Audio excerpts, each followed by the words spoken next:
Welcome back, viewers. I am a battered wife, and this is my story, every word true. So, welcome to episode 15. And last time we had discussed about baby Molly taking birth and how she was so cute and beautiful when she was small. So, today I thought I would talk about how adults behave towards children. Certainly, sometimes the negative behavior is not purposely or knowingly done, but sometimes it's just embedded into the culture. So, that is what I noticed about Indian culture, especially uh, recently when I'd been watching some stand-up comedians and how they just joked about when they were like assaulted or hit by their parents, and the whole thing of being slapped, being walloped and being hit, and it's all taken in the stride and they laugh about it, and some of them even say that, oh yeah, I deserved it. And I've also heard adults say that I became a better person from the beatings and all of that. So that got me thinking, like the way we say different strokes for different folks. So not everyone responds the same way to certain behavior. So sometimes I feel, yes, that sometimes children do behave a certain way, or they have certain temperaments where, maybe striking them, at the right time or something works for them. But also for a lot of children, it is scarring, and I feel it is not necessary, and there are better ways. And so I have noticed a lot of times when the parents hit, I feel it was not at all required. Like, why would you hit?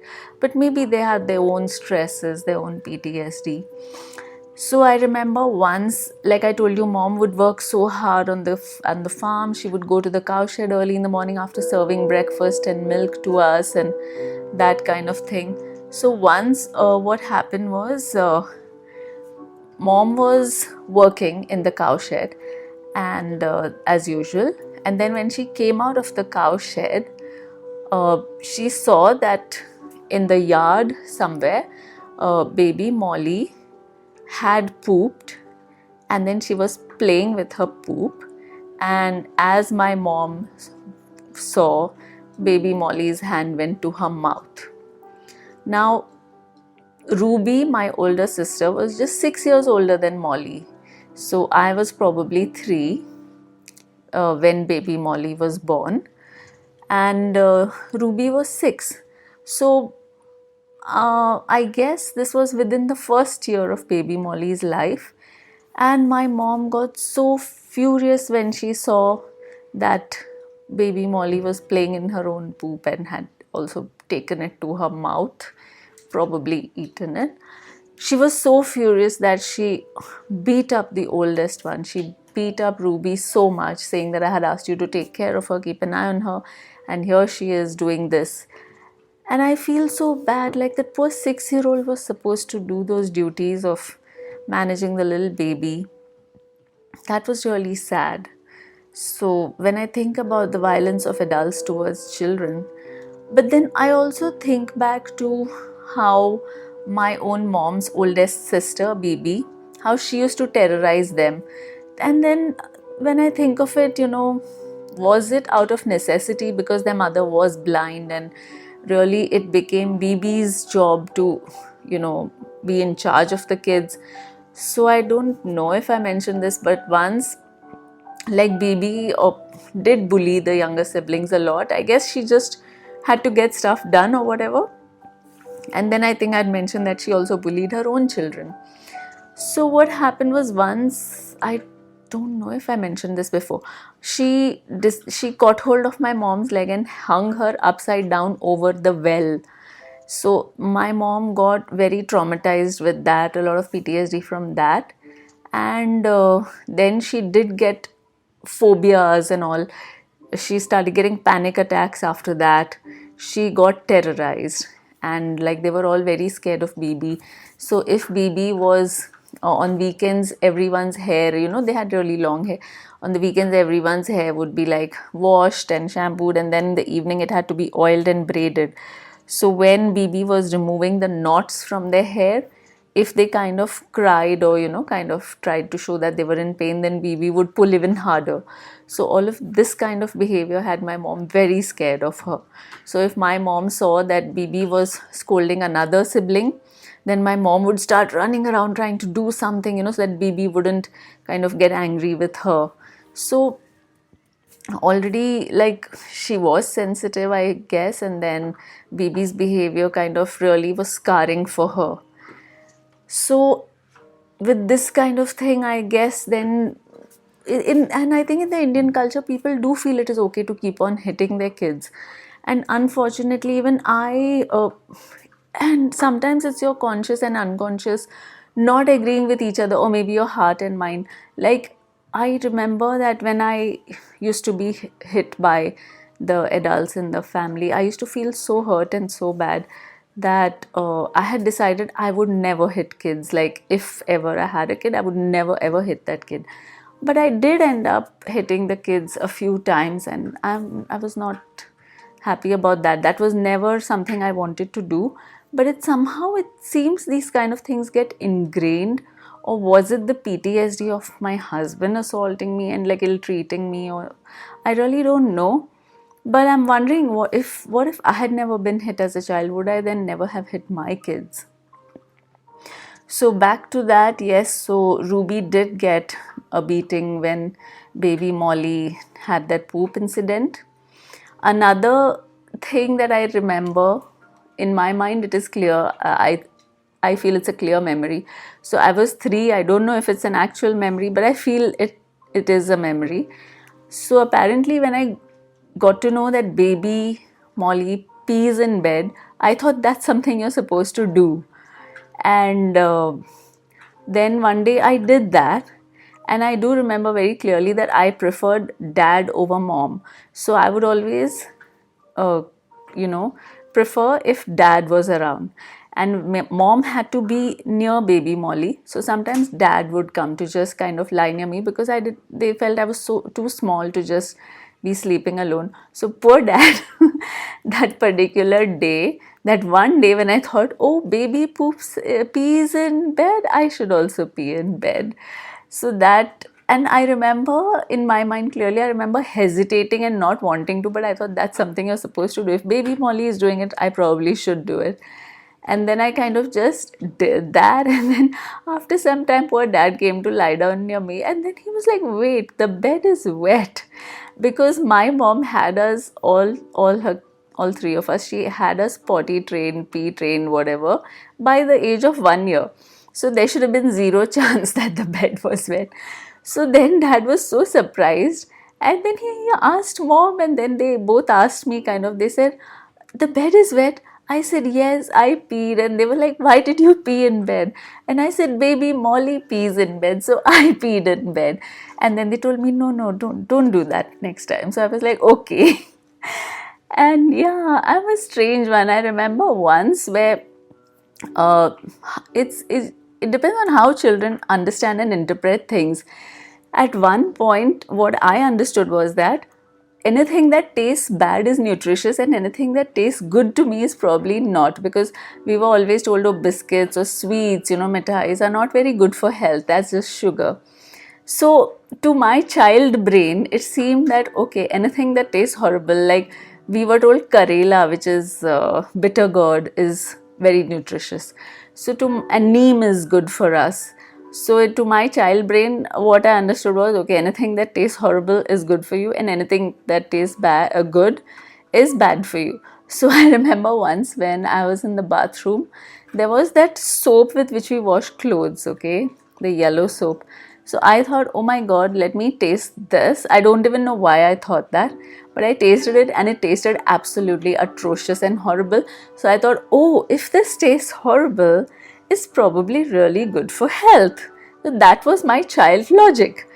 And I forced myself to eat like half of that. It was a huge soap bar. I made myself eat half of that soap bar, thinking, now this is something that's really good for health and I must have it. And then later when my parents found it and they asked me about it, and they asked me, did you eat that soap bar? Because they saw teeth marks on it. And I was like, yes. And then they asked me why I had it, and I said, because it's good for health. Okay, so that's child logic for you.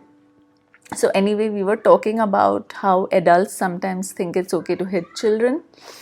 One other incident that's very clear in my mind is in the Dapchari house, where we had to cross the yard, go up to that place where the water tank stored the cows' water for the cows, and basically all the water, running water was there. We were supposed to go there, wash our feet, and come back to the house to sleep every night. So I one day either felt lazy, or I felt, what's the point? Like, you wash your feet and again you walk over something which is your feet get dirty again. I don't remember what. But one night I did not wash my feet before sleeping, and my mom was very stern and strict about it. So then she saw that, and then she got really angry and she grabbed my arm. Apparently she flung me, and I got flung, and my forehead hit a wall corner, and it was bleeding profusely. So till date, mom says that she actually just kind of grabbed me and I kind of flung myself. Now, in my memory, she flung me, I don't know. And obviously, she did not expect that my forehead would hit the corner and bleed. Until date, I have that scar on my forehead, and that was for not washing my feet. Until date, I don't like to wet my feet unnecessarily. I remember once, even at a Gurudwara, I got into an argument where that guy was insisting that I should wash my feet, and I told him my feet were clean enough, and all that kind of stuff. I don't like to keep on wetting my feet unnecessarily. So I am a clean person, but I don't like to unnecessarily keep on wetting my feet. It's as simple as that. I do wear slippers at the house. So yes, that was one incident where I remember the whole thing where we had to get it bandaged, and then there was a scab, and I remember standing at the field where my mom was in the field and calling out and saying, "Mom, it's itchy, can I scratch?" And mom was like, "No, no, don't scratch, the scab will come off." And so I have that clear memory about being beaten. There was another bad one, which was about these laborers. Do you remember I told you about these Adivasi, the tribals who would walk around asking for whether they could help out? So that's what they did for a living. The tribal Adivasis, they would walk around in the morning in that whole area and see if anyone needed help. So then they would be like hired for daily wages. So I remember once one woman came in with her daughter, and I don't know, my sense of humor, I think it was suppressed by parents not encouraging it or whatever. But I remember I thought I was just being funny. So that woman came and with her daughter, and my mom fixed her wage for the day and told her what to do. And I was just idling on the veranda, and I just told her, tum jao, nahi chahiye. I think I was like 5 or 6 or something. Like, you go. I told her, you go. Now I'm a little kid, and I don't know why this grown adult woman, like, she turns around and tells my mom, I am going. She's asked me to go. And I just, like, that was a joke. Why would she take it seriously? The adult has hired her. I'm a little kid.